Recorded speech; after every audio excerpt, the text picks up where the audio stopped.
lackluster day of Trump confirmation hearings, Director of National Intelligence nominee Tulsi Gabbard and FBI Director, soon-to-be nominee Kash Patel, outlining how he'll fix the broken bureau and restore trust. The priority of the FBI, if I'm confirmed, will be to ensure that our communities are protected and safeguarded and our children have parks to play in and not needles to walk over. You said FBI agents were responsible for the violence on January 6th, and I quote you here, beyond a reasonable doubt. Is that what you said? That's completely incorrect, and I appreciate the opportunity to address that. I'll give you an opportunity in writing, but this is my time now. Have at it. Tell them you're proud of what you did, Mr. Patel. They're right there. They're guarding you today. Tell them how proud you are. That's an abject lie, and you know it. How I've proud never, ever accepted violence against law enforcement. I've worked with these men and women, as you know. You my entire glorified life. it. Think maybe you made the right people mad? If you're not ticking off some people, you're not doing your job right.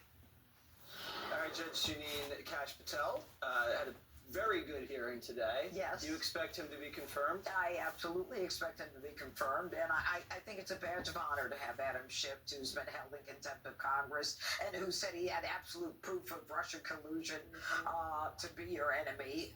But we need a radical to implement change in the FBI. I said this yesterday about RFK, and I believe it about Kash Patel. I think there needs to be a declassification office. I think it's a smart idea.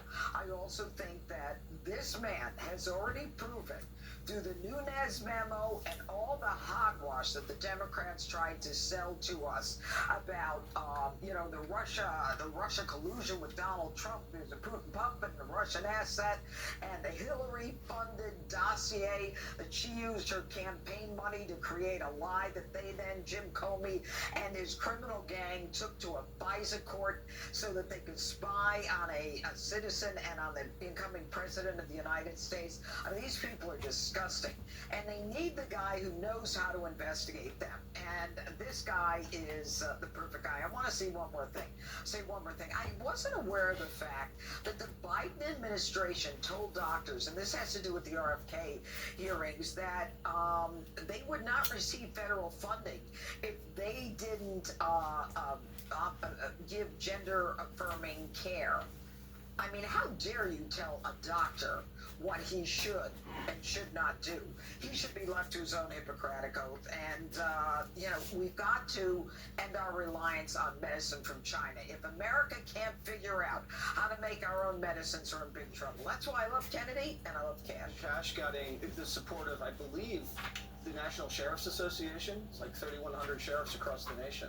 I think one of the things that was so unique about him, one, his immigrant story.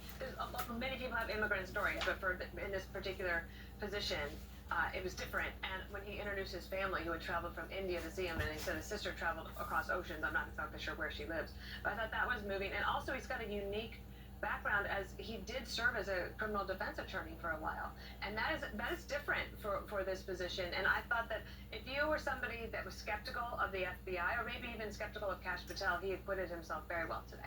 Very well, Greg. He was more articulate than you. Oh, can you say that? I can. All right. I say that with confidence. I am so over the yes or no question thing. Have you noticed how many times they do this? Yes. Bernie did it all yesterday with RFK, about the onesies. Yes or no? Are you for the onesies? Yes or no? And then, Bennett did it with, I think it was Tulsi over Snowden. Is he a traitor? Yes or no? And then Schiff did it to Patel over fitness to serve. And it's like, it's such a grandstanding hack move, especially from Schiff, as you know, who was the corrupt congressman who targeted Kash to begin with.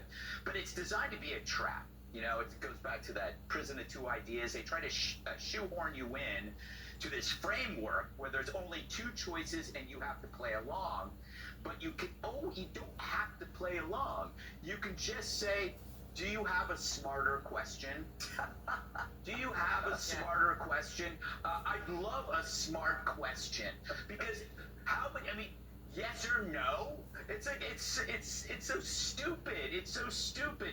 I love these hearings because I couldn't get anything exciting out of it today, which meant it was good. But also, this is like Hollywood always makes these movies where the hero ends up facing the adversary on their own turf. the adversary that tormented them. This is like reality. You're seeing like, what's his face, Adam Schiff and Cash together.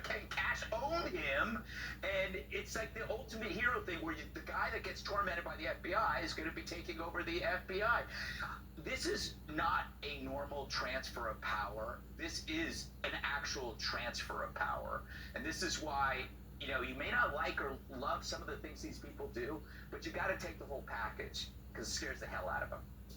Jessica, do you reject the Democrats' weaponization of government? Yes or no?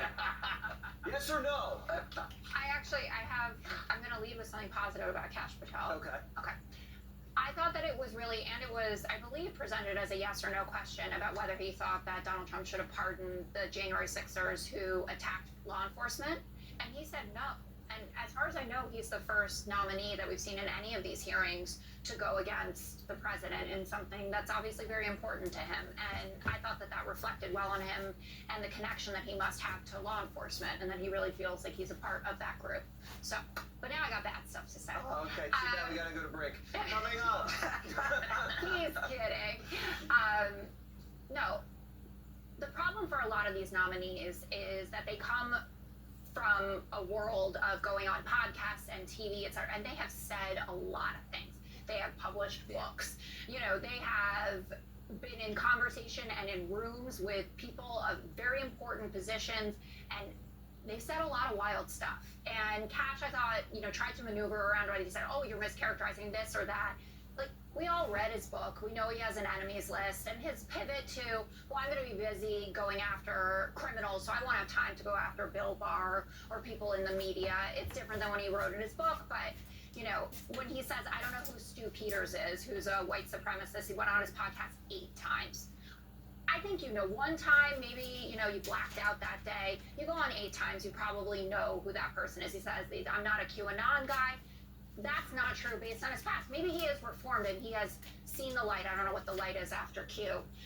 But that was problematic. I don't think that Tulsi Gabbard acquitted herself very well. I understand it's her principle to not say that Edward Snowden is a traitor, but conservative Republicans want to hear that as much as the Democrats do.